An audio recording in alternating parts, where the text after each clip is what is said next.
probably all know by now, justice is blind, but it can be heard. No, that's the Ben Affleck Daredevil. What am I thinking? Yeah, I thought about wearing these for the whole review, but probably not.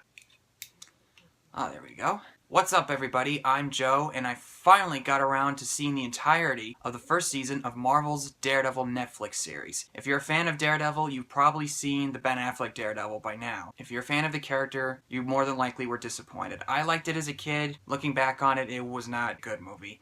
I didn't think it was absolutely terrible, but the thing that really got to me was Colin Farrell as Bullseye. Just... oh, God.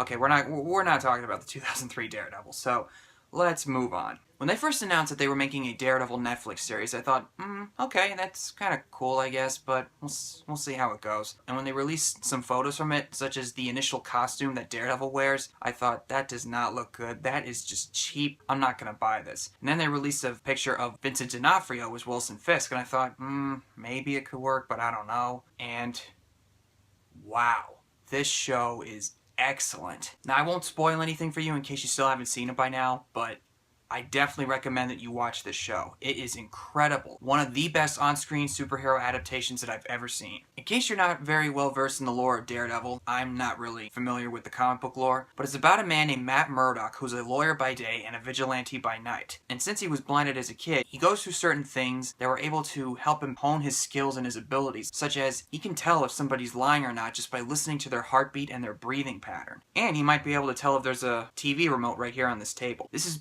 basically an origin story on how Matt Murdock becomes the Daredevil. And like with Batman Begins, you get certain flashbacks of his childhood and how that relates to what's going on in the present story. You get to see certain things that happened with his father, who was a boxer, and how he got involved with the wrong crowd, and which would eventually lead to certain events that I won't spoil in case you haven't seen it. And that's what drives Matt Murdock to be the kind of lawyer and the vigilante that he is. And he's starting up his own law firm with his good friend Foggy Nelson, and the name of the actor escapes me at the moment, but I think he was in the Mighty Ducks series at one point. He's really funny in this show. He has some really great comedic timing with Charlie Cox, and I forget the actress's name, the one who plays Karen Page, who is their secretary. She adds a lot to the show as well, as far as her involvement with a certain corporation that is connected to Wilson Fisk. More on that guy later. And she also recruits the help of a reporter named Ben Urich, who has a reputation of uncovering some of the most shocking stories ever in New York City, which leads to certain things happening throughout the show that have really tragic consequences. I'm trying really hard to not spoil anything for you guys, and a lot of people have talked about the show by now, so I don't know if I can add a whole lot more to the table, but best way I can describe the show, it feels in a lot of ways like a crime drama. It doesn't feel like your typical superhero show or movie. And I really admire that. That's something that you don't usually see a lot with superhero stuff like this. It's like they combined the lighthearted elements of the Marvel Cinematic Universe with the dark, gritty elements of the Dark Knight trilogy, combine it into one, and you got Daredevil. And Netflix, I think, is really, really upping their credibility, because even though this does look like a low-budget independent flick, the action scenes that are in this show are incredibly well done. That there's this one sequence in episode 2 where it just goes on and on and on, but not in the sense where it's like really dull and where you're just bored and you want it to end. It feels like, oh my god, come on, win, come on. It's really hard to describe. You have to see the show for yourself to see what I'm talking about. And Charlie Cox as Matt Murdock is terrific. He is probably the best actor they could have chosen for this role. And some of the bad guys you got in here, we're going to talk about Wilson Fisk in a minute, but one other guy that I noticed, Leland Owsley, played by Bob Gunton. You might know him as the warden from The Shawshank Redemption, or as the chief of staff Ethan Kanan from season 7 and 8 of 24. His character annoyed the crap out of me, but not in the way where it's like he's a bad actor. I mean, if that's the way he was intended to be, props to the actor, because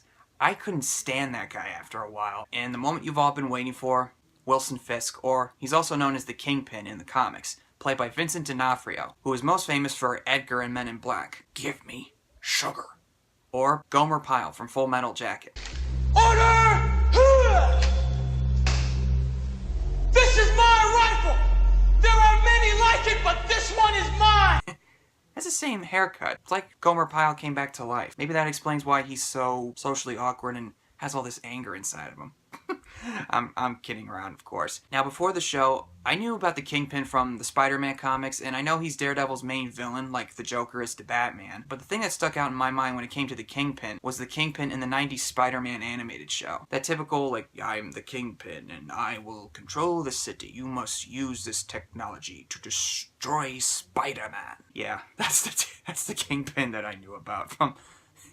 And I was curious to see how Wilson Fisk was going to be portrayed in the show. And when he first shows up, he's a very cool, calm, and collected businessman when he's doing business with other criminal elements. But when he's trying to relate to somebody, he was very socially awkward. And it looked like he had all this anger boiling inside of him trying to come out like a volcano. And at first I thought it was really odd and really off-kilter. I thought, what the heck? What is with this guy? But as the show went along, and up until this episode, where it's primarily focused on Wilson Fisk and his past, that tells you right off the bat why he is the way he is. And of course, as Chris Stuckman said, the best kind of villains are the ones that you can understand their viewpoint. Not to the point where you're condoning what he's doing, but you understand why he believes what he's doing is right. And that's one of the best villains that you could do. And Vincent D'Onofrio, this is probably the best role that I've ever seen him in. And Wilson Fisk is arguably the best villain that Marvel Studios has created altogether, whether it's their films or TV shows. The final confrontation between Daredevil and Fisk is not really a big giant explosion that you would usually see in a big budget action movie. It's on the level where it's very personal to Daredevil and Wilson Fisk, and that's what I really appreciated. It wasn't just a whole bunch of explosions. Not knocking that against the Avengers or Winter Soldier or Age of Ultron or whatever, but I liked how different it took the ending approach. Another thing that I was a little bit concerned about was, since this show is in the same universe as the Avengers, Winter Soldier, and Iron Man, and all that other stuff, I wondered, how is it going to feel if they ever reference certain things like Thor or Captain America? And it's not necessarily a bad thing, but anytime that there's a reference to what happened in New York, and Iron Man, and Thor, it feels kind of out of place, but at the same time, not really out of place. And since they do mention what happened in New York in the Avengers, a lot of real estate got wiped out, which gives Wilson Fisk and his enterprise the opportunity to take over the city. And if you're good at picking up certain Easter eggs in a comic book movie or TV show, there are a couple there if you look close enough. And since they announced Season 2 to come out next year on Netflix,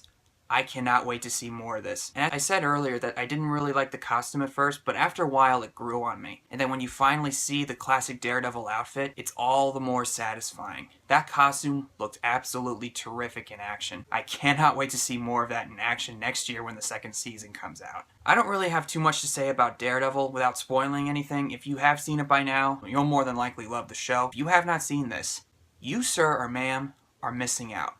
Go watch Daredevil. It's brilliant. As far as on-screen portrayals of superhero stories go, whether it's movie or TV shows, it's right up there with the original Spider-Man 2, the Dark Knight trilogy, Days of Future Past, Winter Soldier, and the Avengers. So in case you didn't get it the first time, if you have Netflix, go watch Daredevil. So what did you guys think of Daredevil? For those of you who have seen it, comment below, tell me what you thought of the show. Until next time, ladies and gentlemen.